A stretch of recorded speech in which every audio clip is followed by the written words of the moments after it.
Biotechnology की company Biocon limited और IIM Bengaluru की चेयरपर्सन डॉक्टर किरण मजमुदार शो ने सद्गुरु से बातचीत की। पेश है उस संवाद की पहली कड़ी, जिसमें वे सद्गुरु से असामान्य पैदा हुए बच्चों के बारे में सवाल पूछ रही है। डॉक्टर किरण मजमुदार शो कहती है, सद्गुरु, आजकल कुछ युवा दंपतियों को गर्भावस्था के टेस्ट के समय पता चलता है कि बच्चे में कोई जेनेटिक डिफेक्ट्स यानी आनुवंशिक दोष है। कुछ दंपति पूछते हैं कि क्या इस बच्चे को दुनिया में लाना चाहिए, क्योंकि उस बच्चे को अपनी पूरी जिंदगी और उसके साथ उसके माँ बाप को भी कष्ट भोगना पड़ेगा। कुछ लोगों को लगता है कि इस बच्चे का दुनिया में आना भगवान की मर्जी है। साफ है कि इस निर्णय में कुछ सही या गलत नहीं है। ऐसे युवा दंपतियों को आप क्या सलाह देंगे?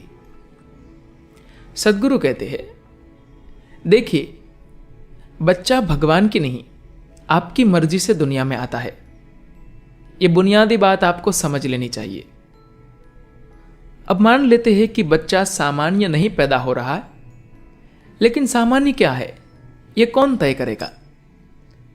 मान लीजिए हम सभी के पास एक पैर नहीं होता, फिर हमें लगता कि एक पैर होना सामान्य बात है। इसलिए हमें किसी निष्कर्ष पर नहीं पहुंच जाना चाहिए कि क्या सामान्य है और क्या नहीं। जो भी आपकी तरह नहीं दिखता वह आपके लिए असामान्य है।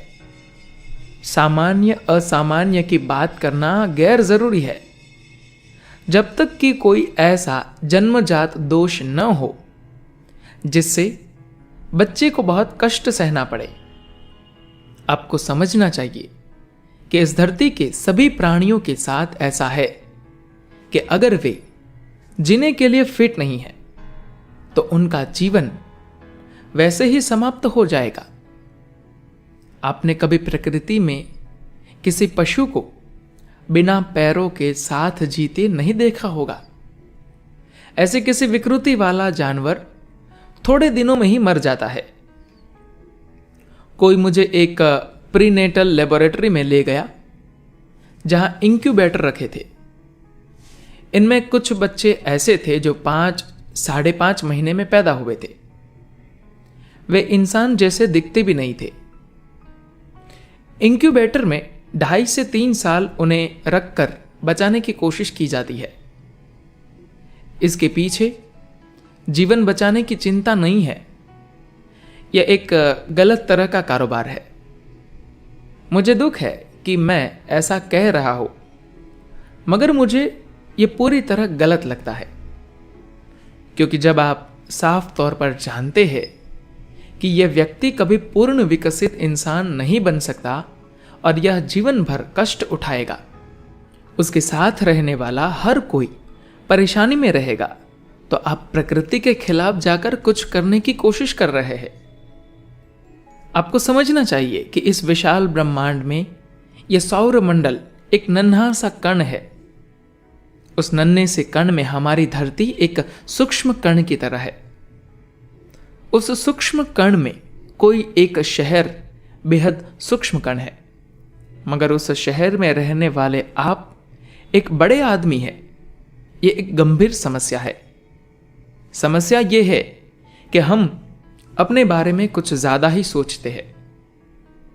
यह सारी समस्या इसलिए है क्योंकि हमारी पहचान अपने शारीरिक बनावट से बहुत गहराई से जुड़ी है। हमारे अंदर कुछ खास तरह के विचार और भावनाएं होती है और हमने उन सभी को अपने शरीर के साथ जोड़ दिया है। हमें लगता है कि यह शरीर बहुत बड़ी चीज है। भौतिक शरीर एक तंत्र है। यह तंत्र कभी कभी निर्माण की प्रक्रिया में ही गड़बड़ हो सकता है। जब उसमें गड़बड़ी आती है तो चाहे हमने उसके साथ कितनी भी भावनाएं जुड़ी हो, हमें सिर झुकाकर उसे स्वीकार कर लेना चाहिए और कहना चाहिए, ठीक है, इसमें गड़बड़ हो गई।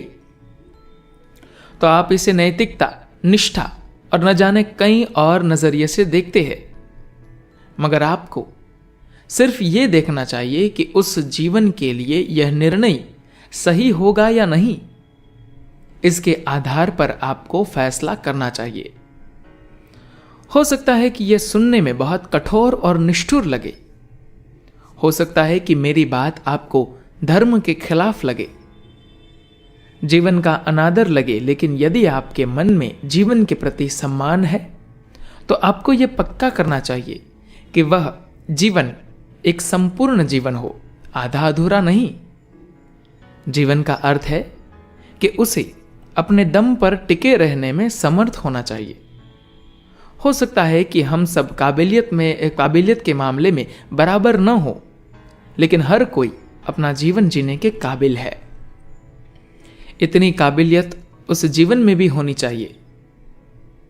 प्रकृति ऐसी ही होती है। हमने शहरों और मेडिकल उद्योग वगैरह के अपने इकोसिस्टम बना लिए हैं, इसलिए हम 15-20% ज्यादा खींच सकते हैं, मगर उसे 100% तक मत खींचिए कि चाहे मेरे बच्चे के अंदर 10 ट्यूब लगी हो, मैं उसे 100 साल तक जिंदा रखूंगा। यह पूरी तरह अमानवीय है, क्योंकि यह उस जीवन के लिए अच्छा नहीं है, यह उसके लिए एक सजा है। इसलिए चाहे यह फैसला कितना भी मुश्किल हो, आपको करना चाहिए। इसमें नैतिकता की कोई बात नहीं है। यह बस जीवन के बारे में एक व्यावहारिक समझ है। मान लेते हैं कोई बच्चा आधे सिर या ऐसी किसी विकृति के साथ पैदा होता है, तो क्या वह कामचलाऊ जीवन भी जी सकता है? अगर अच्छे जीवन की बात न भी करे, इसलिए आपको समझदारी से फैसला करना चाहिए। यह सोच सही नहीं है कि यह मेरा बच्चा है, इसे किसी भी कीमत पर जिंदा रहना होगा। क्या आप जानते हैं, दुर्योधन का जन्म इसी तरह हुआ था। दुर्योधन की मां ने मांस का एक लोथड़ा पैदा किया था, जिसका कोई मानव रूप नहीं था। फिर उसे करीब 100 टुकड़ों में काटकर किसी तरह के घोल में रखा गया। हर टुकड़ा एक एक बच्चे में बदल गया। इसके बाद कितनी मुसीबतें आई। धन्यवाद।